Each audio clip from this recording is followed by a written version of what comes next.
নমস্কার বন্ধুরা, কলকাতা থেকে একদিন উইকেন্ড ট্রিপে ঘুরে আসলাম গনগনি। আমাদের মোট যাত্রী ছিল 40 জন। আমরা ভ্রমণ ট্যুর অ্যান্ড ট্রাভেলসের সঙ্গে বাস রিজার্ভ করেই এই গনগনিতে এসেছি এবং আমাদের হোটেলের নাম ছিল সোনাঝুরি।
হোটেলে পৌঁছে আমরা দুপুরের আহার খেয়ে আবার বাসে করে গনগনির দিকে চলে এলাম।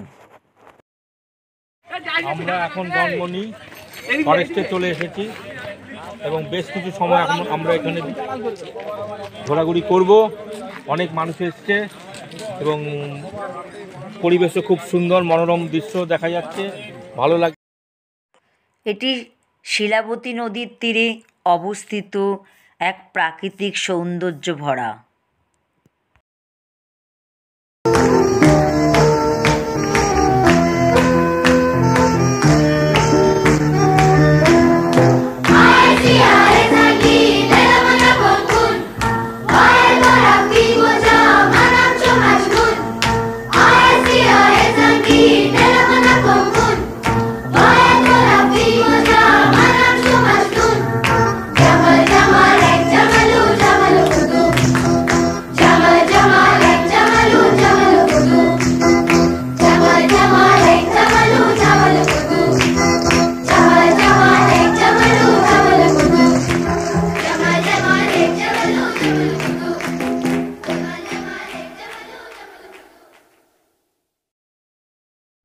পৌরাণিক কাহিনী অনুযায়ী মহাভারতে ভীম বকাসুরকে এইখানেই হত্যা করেছে।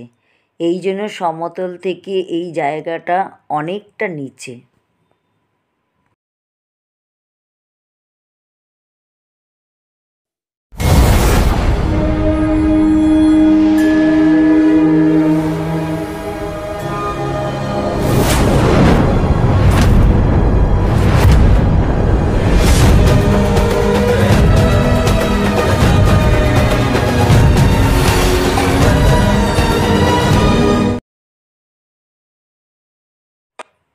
এরপর আমরা 5 টাকার টিকিট কেটে ওয়াচ টাওয়ারে উঠব এবং এইখান থেকে সিঁড়ি বেয়ে ওপরে উঠে গনগনির টোটাল ভিউটাই এখান থেকে খুব সুন্দরভাবে দেখা যাচ্ছে।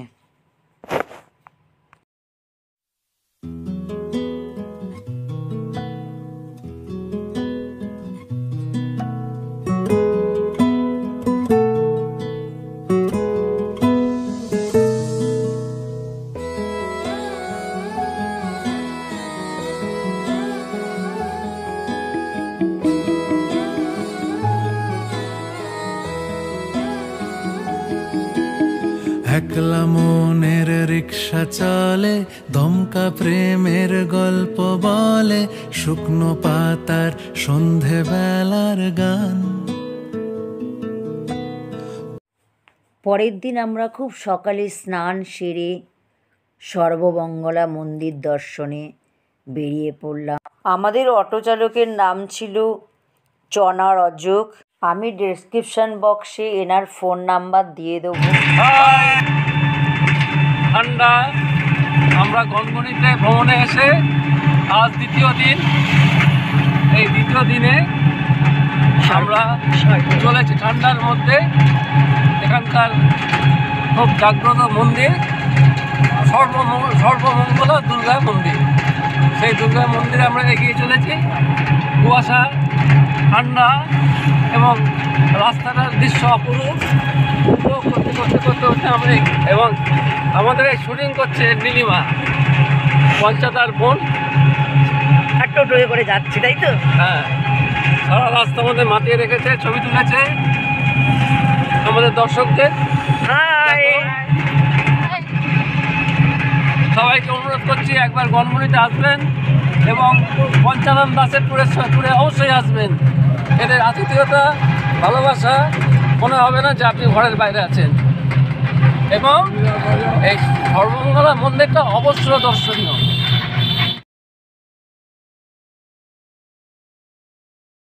চামুন্ডা মন্দির এটা, এবার বারশিবের মন্দির যাবেন, এবার সর্বমঙ্গলা মন্দির যাবেন। আচ্ছা, করেছি আর যাব না মিথ্যে মায়ায়, চমকাবো না। ভাল লাগে অন্ধকার হাত ডোবাই, এক নতুন গন্ধ তার পাচ্ছি তাই। আমি বাউন্ডুলে ঘুরি, যে আমাকে বাসবে ভালো। আমরা এখন বারশিবের মন্দিরে এসে গেছি। এই মন্দিরের অনেক পুরনো হিস্ট্রি আছে, আমরা এই হিস্ট্রিটা জানতে পারবো। এদিকে আমরা 12টা শিব মন্দির এক রাত্রে হয়েছিল। আর আমরা হচ্ছে এদিকে হচ্ছে কৃষ্ণ রাস মন্দির, আর হচ্ছে গড়বেতায় যে সত্যনারায়ণ মোড় বলে, এখানে 12টা শিব মন্দির এক রাত্রে হয়েছিল। খুব জাগ্রত শিব মন্দির এবং হচ্ছে অনেক পর্যটক বেড়াতে এসেন। ঠিক আছে দাদা, আপনাকে অনেক ধন্যবাদ।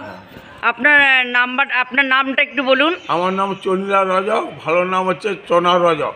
আচ্ছা আচ্ছা, আপনি কি এখানকারই বাসিন্দা? আমি এখানকার গড়বেতারই বাসিন্দার। গড়বেতায় আমি সব টুরিস্ট নিয়ে ঘুরি। আচ্ছা, নিয়ে আমার খুব ভালো লাগলো। ওনার ফোন নাম্বার আমি ডেসক্রিপশান বক্সে দিয়ে দেবো।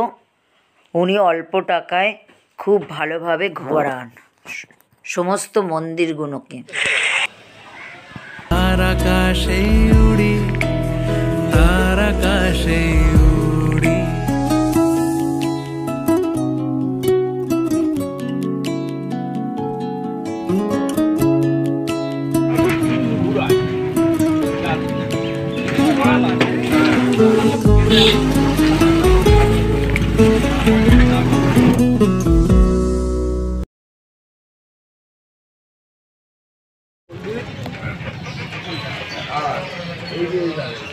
মন্দির আর এটি হচ্ছে কপি দেখে দিল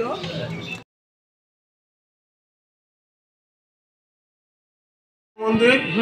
বহু পুরাতন মন্দির। মা সর্বমঙ্গলার এরা কিছু কায়দে মায়ের দর্শন করলে, কামনা করলে এরা কিছু যা প্রার্থনা করবে তাই পায়। আর আমরা এটি হচ্ছে মা সর্বমঙ্গলের মসবলি হয়। এখানে আগে বহু বছর আগে নরবলি হতো। এখন হচ্ছে আমরা হচ্ছে অষ্টমী দুর্গা পূজার সময় অষ্টম নবমীর দিনে মসবলি হয়।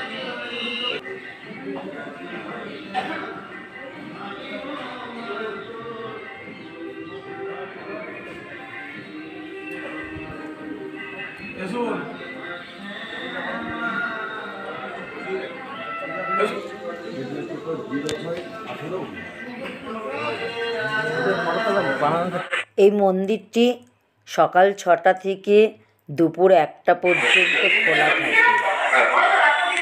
শোনা যায় এখানে একসময় নরবলি হতো, এখন পাঁঠা ও মহিষ বলি হয়।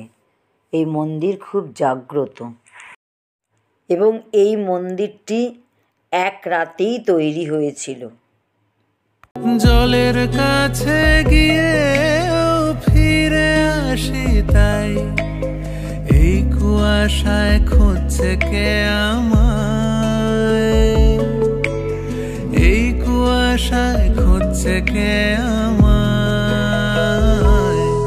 আমি একলা ক্লান্ত ঘুরি, যে আমাকে বুঝবে ভালো, তার আকাশেই উড়ি। আকাশে উড়ি।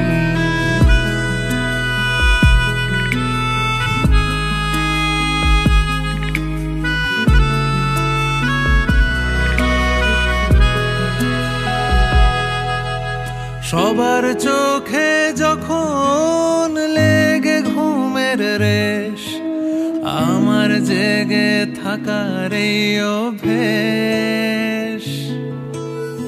আগুন পাখির ডানা আমাকে ভাবায়, প্রশ্ন চিহ্নে আকাশটা সাজায়, প্রশ্ন চিহ্নে আকাশটা সাজায়।